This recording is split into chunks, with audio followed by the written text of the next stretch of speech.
Let's talk about that moment. You know the one, the shift, the tension. When someone who used to celebrate you suddenly turns cold, maybe they pull away, stop calling, or if we're being really honest, start actively rooting against you. And if you're human, you ask yourself, what did I do? We are wired for connection. We long to be seen, accepted, loved.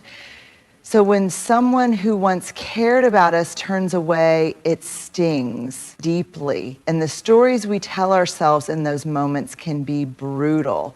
I must have done something wrong. Maybe I'm too much or not enough. Let's start with something that might be hard to hear. When people suddenly start hating you, it's rarely about you. It feels personal, of course it does, but more often than not, their reaction has little to do with who you are and everything to do with what they are carrying. Hurt people hurt people. We've all heard that phrase before, but we don't always recognize when it's happening in real time. When someone lashes out at you, rejects you, or turns cold, the instinct is to think, what did I do? But the real question is, what are they going through? The unseen battles every single person you encounter is fighting battles you can't see. Old wounds, unspoken fears, insecurities they keep buried because facing them would be too painful. And when they experience discomfort, when something about you reminds them of what they haven't healed, they project that pain outward. Let me give you an example. Imagine someone who has spent their entire life feeling invisible. Maybe they were never truly seen by their parents. Maybe they've been ignored, overlooked, or dismissed in relationships or at work. Deep down, they crave recognition, but they've also convinced themselves they'll never get it. Then here you come, bold, unapologetic, stepping into your light. You aren't afraid to take up space. You aren't afraid to be seen. To them, your confidence feels like a slap in the face, not because you've done anything wrong, but because your existence reminds them of the void inside themselves. And instead of doing the hard work of healing, they take the easy way out, resentment, the cycle of projection. We all have emotions we struggle to deal with. Anger, jealousy, fear, inadequacy. When we don't process them, they don't just disappear, they look for a place to go. That's where projection comes in. Projection happens when people take the things they don't want to acknowledge about themselves and assign them to someone else. If they feel powerless, they call you controlling. If they feel insecure, they call you arrogant. If they're afraid of being left behind, they accuse you of thinking you're better than them. You see this happen in friendships and families and workplaces. It happens online every single day. A person who feels unworthy sees someone thriving, and instead of being inspired, they get angry. They don't hate you, they hate the reflection of their own struggles that you unknowingly hold up to them. Pain needs a target. When people are in pain, they want relief. And if they don't know how to heal, they look for something or someone to blame. It's much easier to say, you've changed, than to admit, I haven't grown. It's much easier to say, you think you're better than me, than to say, I feel like I'm falling behind. It's much easier to say, you hurt me, than to say, I'm hurting. And so they take their unresolved pain and direct it at you. You become the problem, the villain in their story, the reason they feel the way they do.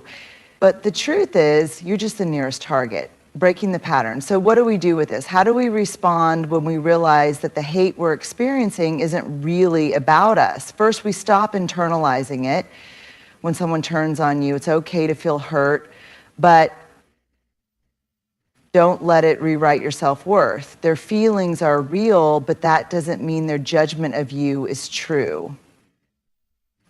Second, we practice compassion without accepting recognizing that someone's actions stem from their own wounds doesn't mean you have to tolerate their behavior. You can understand where their pain is coming from and still walk away. You can forgive without allowing them back into your space.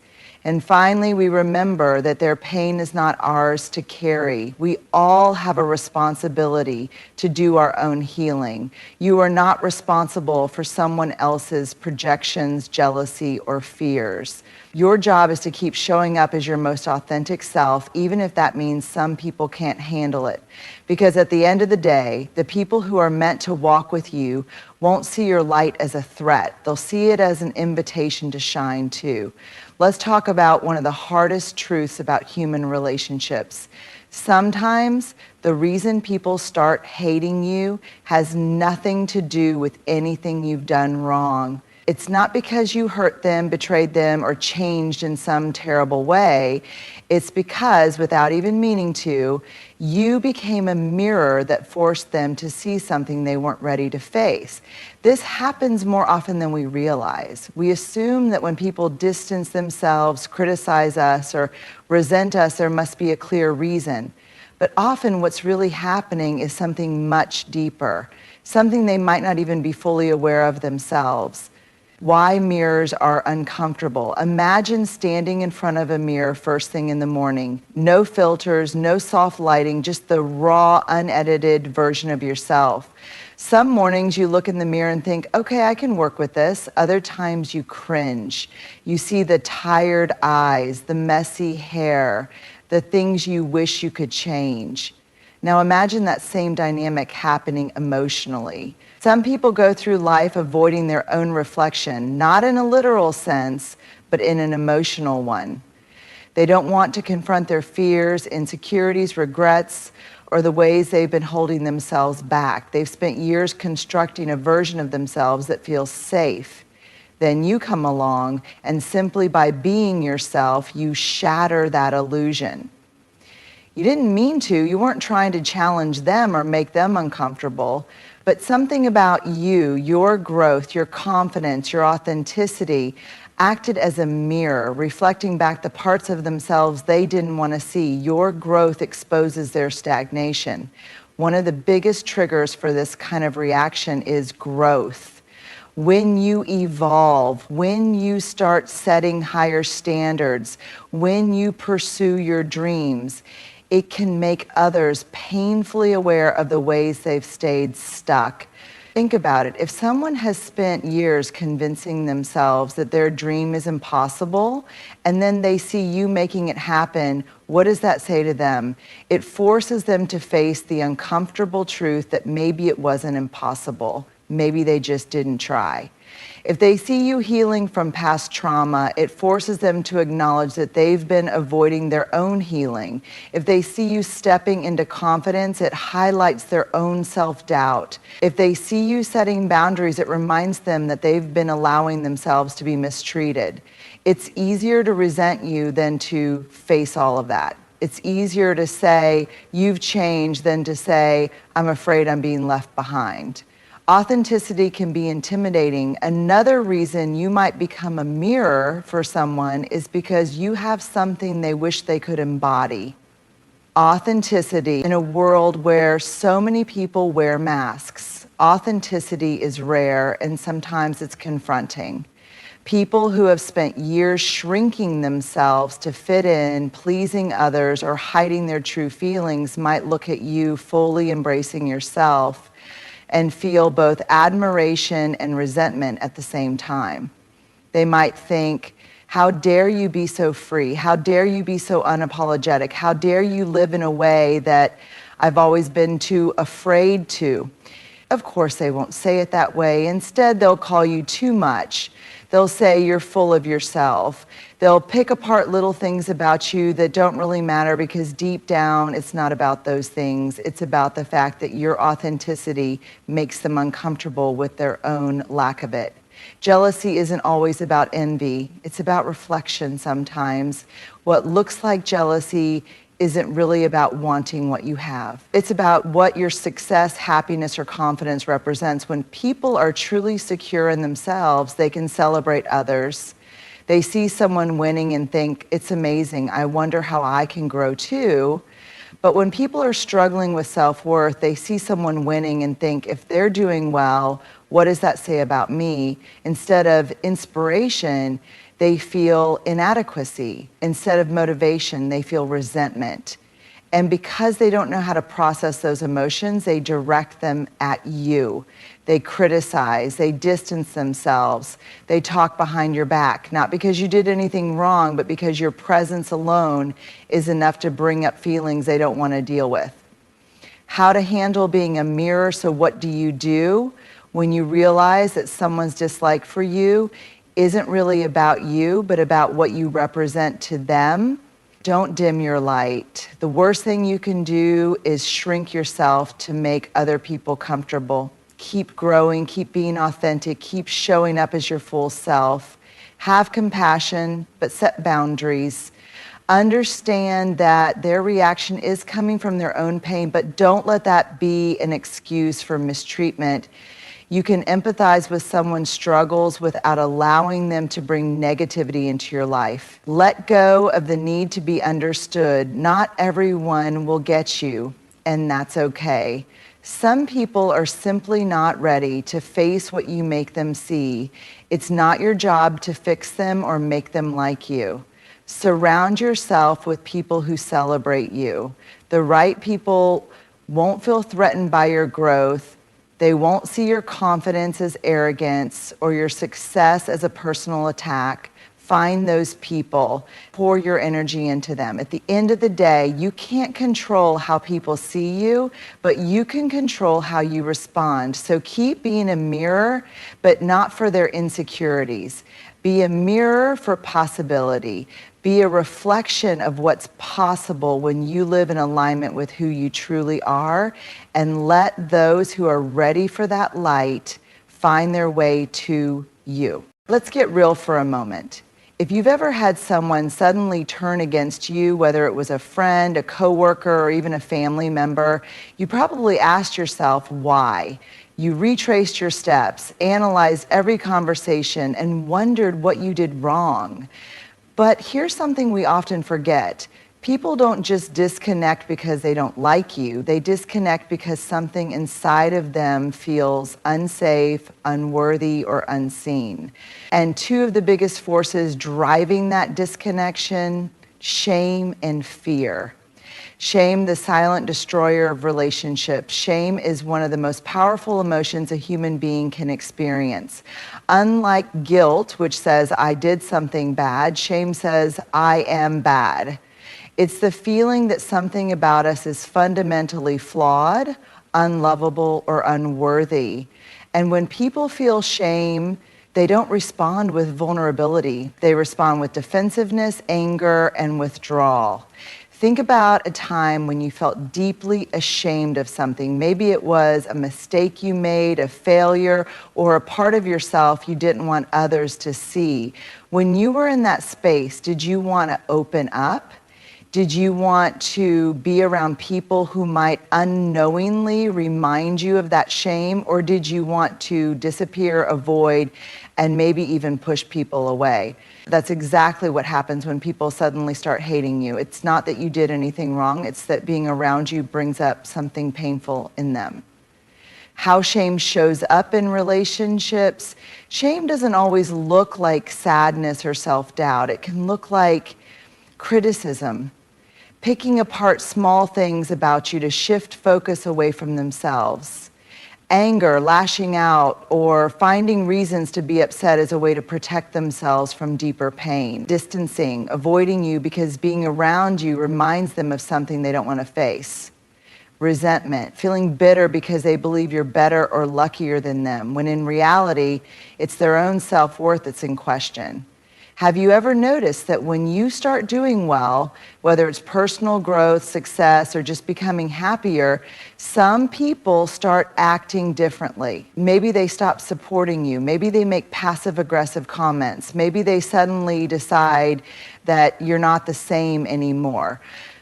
That's shame talking. They're looking at you and seeing what they could be, what they wish they had, or what they've been avoiding in themselves. And rather than confront those feelings, they turn away from you instead. Fear, the invisible barrier to connection. If shame is the voice that says you're not good enough, fear is the force that keeps people from ever challenging that belief. Fear is what stops people from opening up, from being honest, from staying close to others when they feel vulnerable. And when people feel fear, whether it's fear of failure, fear of rejection, or fear of being truly seen, they react in one of two ways: fight or flight. Some people fight. They find reasons to dislike you, argue, or create conflict. Why? Because if they push you away first, they don't have to face the possibility of you rejecting them later. Some people flee. They ghost, disappear, and cut off connection without explanation. They weren't ready for the level of depth, honesty, or change that your presence required.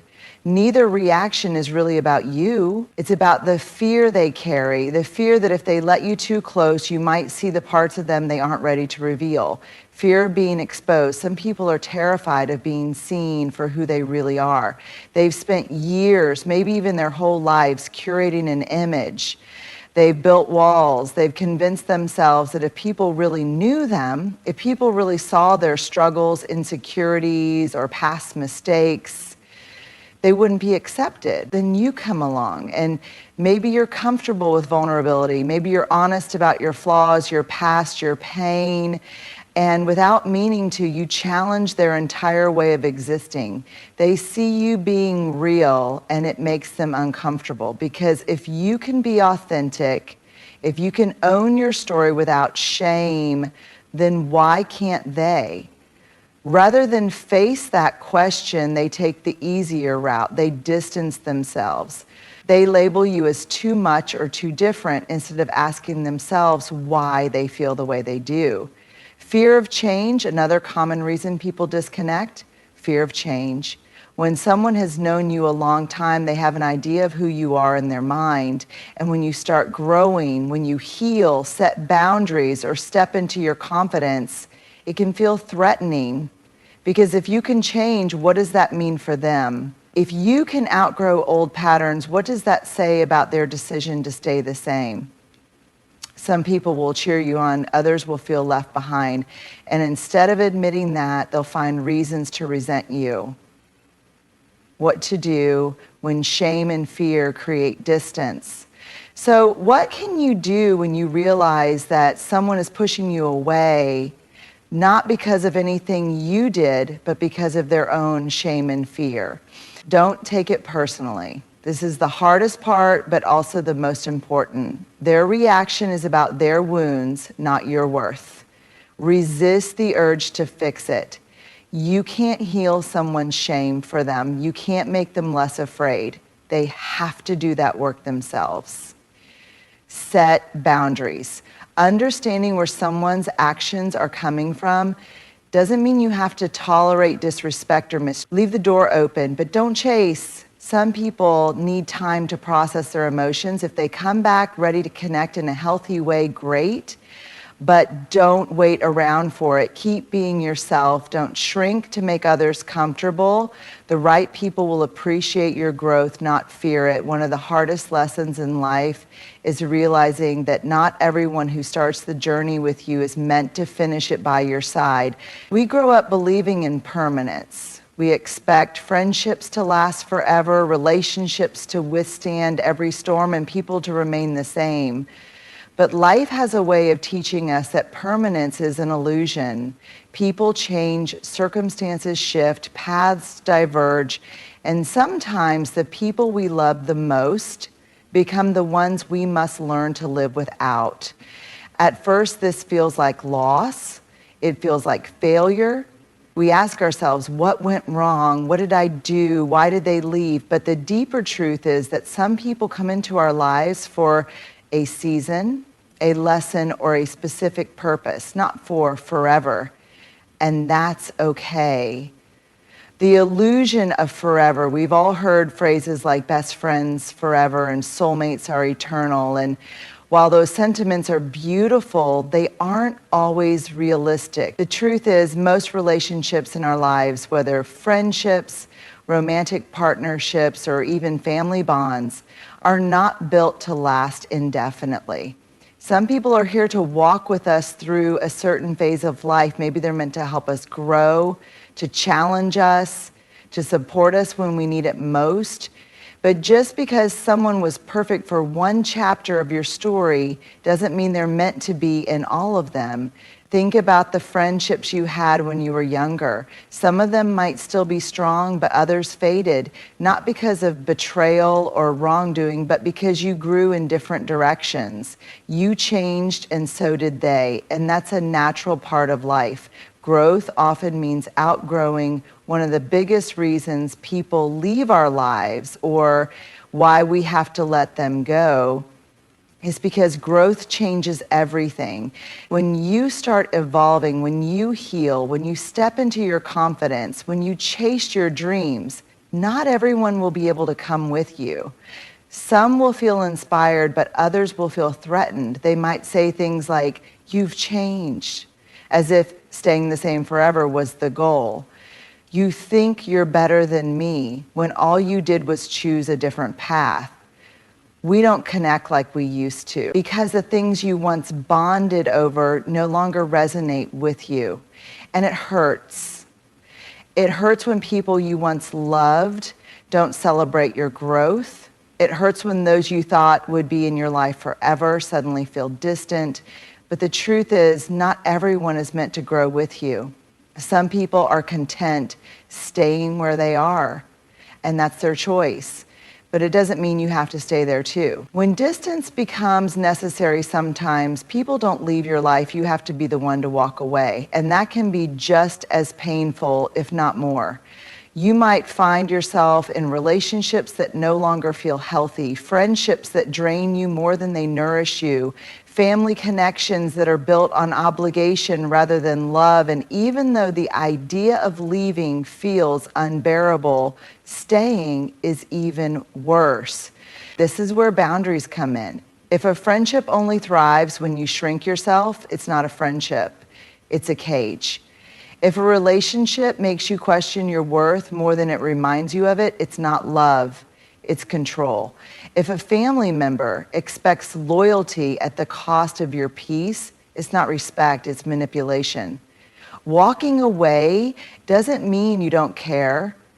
It doesn't mean you wish them harm. It simply means that you refuse to betray yourself for the sake of keeping people close.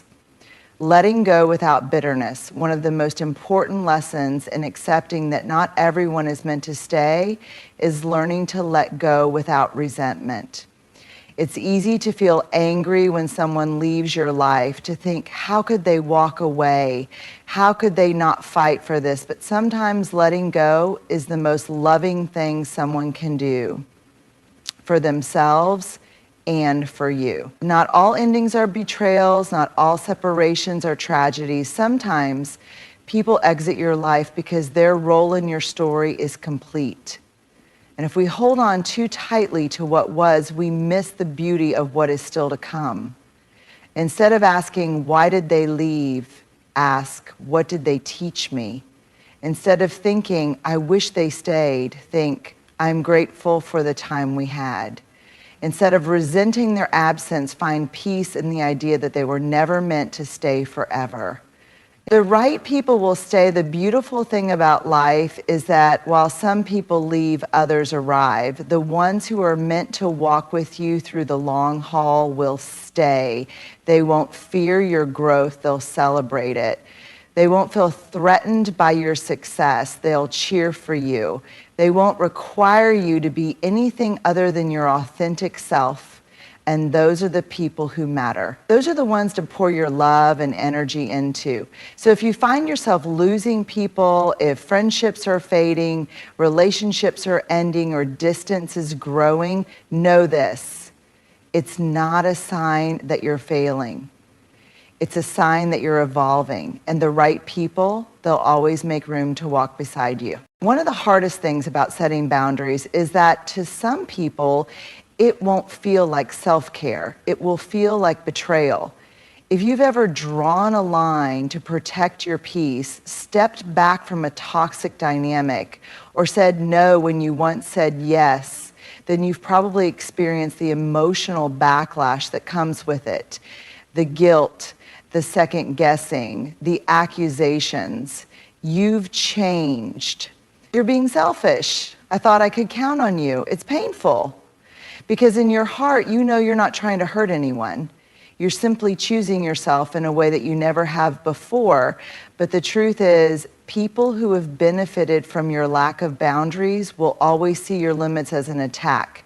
Why boundaries feel like betrayal? To understand why boundaries can feel like betrayal, we first have to understand the silent agreements that exist in relationships. Every relationship, whether it's with a friend, partner, family member, or coworker, operates on unspoken rules. These rules are created over time, shaped by how we show up for each other. For example, if you've always been the friend who drops everything when someone needs you, people come to expect that. If you've always been the one to say yes to extra work, your boss assumes you'll keep doing it. If you've always tolerated mistreatment from a family member, they believe they can continue treating you the same way. The moment you start setting boundaries, you break these unspoken agreements. You challenge the dynamic that others have grown comfortable with. And for some people, that shift feels like a personal betrayal, even though it's actually an act of self-respect. The guilt of changing the rules, let's be honest, setting boundaries isn't just hard for other people, it's hard for us too. If you've spent your life being a people pleaser, fixing things for others, or keeping the peace at the cost of your own well-being, then setting boundaries will feel unnatural at first. It will feel uncomfortable. You might think, am I being too harsh? What if they think I don't care? What if I lose them? And that's the real fear, isn't it? That by choosing yourself, you might lose the people you love. But here's what you have to remember. People who truly love and respect you will never require you to abandon yourself to keep them happy. Boundaries reveal who belongs in your life. One of the hardest truths about setting boundaries is that some people will leave when you enforce them. They'll pull away, they'll lash out, they'll make you feel like you did something wrong. Not because you actually did, but because your boundaries challenged their comfort. And as painful as that is, it's also a gift. Because boundaries don't push away the wrong people, they reveal them. Think about it. A real friend won't be upset that you need space. They'll respect it. A healthy partner won't resent your boundaries, they'll appreciate them. A loving family member won't punish you for setting limits, they'll try to understand them. People who leave because of your boundaries were never in your life for the right reasons to begin with. They were there because of what you gave them, not because of who you are. The difference between guilt and growth: when you start enforcing boundaries, you will feel guilt. But guilt is not the same as wrongdoing. Guilt is simply a sign that you're stepping out of old patterns. It's the discomfort of breaking cycles that have kept you stuck. It's the growing pain of learning to put yourself first. Instead of asking, am I being selfish? Ask, am I being fair to myself? Instead of wondering, what if they leave? Ask, what if I keep betraying myself just to keep them? Growth always requires some level of discomfort. And when you start prioritizing yourself, not everyone will understand it, but that's okay, because the people who are meant to be in your life won't ask you to sacrifice yourself to make them comfortable. How to handle people who see your boundaries as betrayal? If you're struggling with people who see your boundaries as a personal attack, here's what you need to remember. You are not responsible for their reaction. You can set a boundary with kindness, with love, and with respect, but you cannot control how someone chooses to receive it. Stand firm even when it's hard. The first time you set a boundary, people might test it. They might try to guilt trip you, push back, or act like they don't understand. Stay firm. If you backtrack, you teach them that your boundaries aren't real. Don't over-explain. You don't need a 10-minute speech justifying why you're making a decision for your own well-being. A simple, I can't do that, or I need to prioritize myself right now is enough. Let go of the need to be liked. Some people will be upset. Some might distance themselves. That's not a reflection of your boundary, it's a reflection of their inability to respect it. Recognize the people who stay. Not everyone will walk away. Some people will surprise you by adjusting, respecting, and even appreciating your boundaries. Focus on those people. Boundaries are a form of love. At the end of the day, boundaries are not about pushing people away. They're about creating relationships that are built on mutual respect, honesty, and emotional well-being. They are a way of saying, I love you, but I love myself too. I want to show up for you, but I can't do that if I'm constantly drained. I care about this relationship, but it has to be healthy for both of us. The people who truly care about you will not see your boundaries as betrayal. They will see them as an opportunity for a stronger, more honest connection. And those who don't, they were never truly in your corner to begin with. One of the most liberating truths you will ever accept in life is this: you are not for everyone, and that's okay. For much of our lives, we are taught to seek approval. We try to be liked, to fit in, to make sure we are accepted by as many people as possible. And when someone doesn't like us, it stings. We take it personally. We wonder what we did wrong. But the truth is, no one is universally liked. No one, not the kindest person, not the most generous soul, not the most talented individual. There will always be people who don't understand you, who don't see your value, or who simply don't vibe with who you are. And that's not a reflection of your worth, it's a reflection of human nature. So instead of exhausting yourself trying to be everything for everyone, focus on being you, unapologetically, authentically, and wholeheartedly. The right people will love you for it, and the wrong ones, they were never meant to be part of your journey anyway. The burden of being a people pleaser, many of us spend years, even decades, trying to be what we think others want us to be. We shape-shift, adjusting our personalities depending on who we're with. We shrink parts of ourselves that we fear others won't accept. We say yes when we want to say no and tolerate things that make us uncomfortable, all in the name of being liked.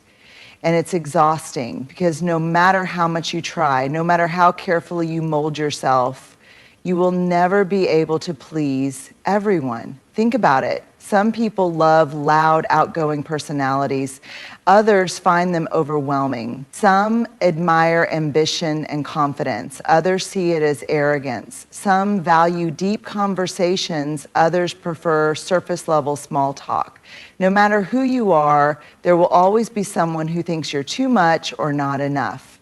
And if you live your life trying to meet everyone's expectations, you'll lose sight of your own identity in the process. Rejection doesn't mean you're unworthy. One of the hardest things to accept is that not everyone will like you. Some people will misunderstand you. Some will judge you unfairly. Some will simply not vibe with your energy, and that's okay. Rejection doesn't mean you're not good enough. It doesn't mean you're unworthy. It doesn't mean there's something wrong with you. It simply means that you are not meant for that person, that group, that environment, and forcing yourself to fit where you don't belong will only make you miserable. Think about it this way. Do you like everyone you meet? Probably not. Not because they're bad people, but because not everyone aligns with your personality, your values, or your energy. And that's okay. So why do we expect ourselves to be universally liked when we don't even like everyone we encounter? The right people will see you clearly. One of the most beautiful things about embracing the fact that you are not for everyone is that it allows you to find the people who are truly meant for you. When you stop trying to be everything to everyone, you make space for relationships that are built on genuine connection. You attract people who appreciate you for who you actually are, not who you pretend to be. You form deeper, more meaningful connections instead of surface level interactions. You stop wasting time on people who don't see your value and instead invest in those who do. The right people won't require you to shrink yourself. They won't ask you to be less so they can be more. They won't make you feel like you need to prove your worth. They will get you. They will respect you. They will love you. Not despite your quirks and flaws, but because of them. How to stop seeking universal approval. If you struggle with wanting to be liked by everyone, here are a few mindset shifts that can help. Accept that rejection is not personal. Most of the time, people's opinions of you have more to do with them than with you. Their past experiences, insecurities, and perspectives shape how they see the world, including how they see you. Focus on authenticity over approval. Instead of asking, do they like me? Ask, do I like who I am when I'm with them? The goal is not to be liked, it's to be real. Understand that people's opinions are out of your control. No matter what you do, some people will misinterpret your intentions, dislike your personality, or simply not connect with you. Trying to change their minds is a waste of energy. Prioritize your peace over people-pleasing. Constantly seeking approval is exhausting. Instead, focus on relationships that bring you joy, not ones that require you to perform. Surround yourself with those who celebrate you. The right people will make you feel seen, valued, and loved. They won't make you question your worth. Letting go of the need to be for everyone. There is something incredibly freeing about letting go of the need to be universally liked. When you embrace the fact that you are not for everyone, you stop wasting energy on the wrong people. You stop bending over backward for approval that doesn't matter.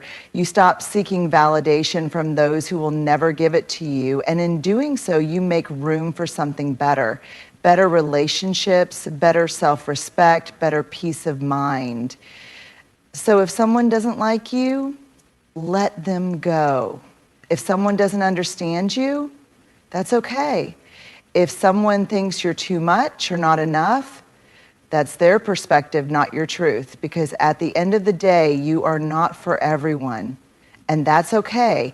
The right people, the ones who truly matter, will see you, love you, and stand beside you exactly as you are. At some point in life, you will experience the sting of sudden rejection, the weight of misplaced hatred, and the discomfort of setting boundaries that others don't understand. You will be misunderstood, you will be judged, you will outgrow people, and people will outgrow you. And in those moments, it is easy to question yourself, to wonder if you should change, if you should shrink, if you should go back to who you used to be just to make others comfortable. But here's what you need to remember. You are not responsible for how others perceive you. You are only responsible for being true to yourself. Hate is often misplaced pain. People project their fears, their insecurities, and their unhealed wounds onto others. Sometimes you are merely a mirror reflecting something they don't want to face. But their reaction is not your burden to carry.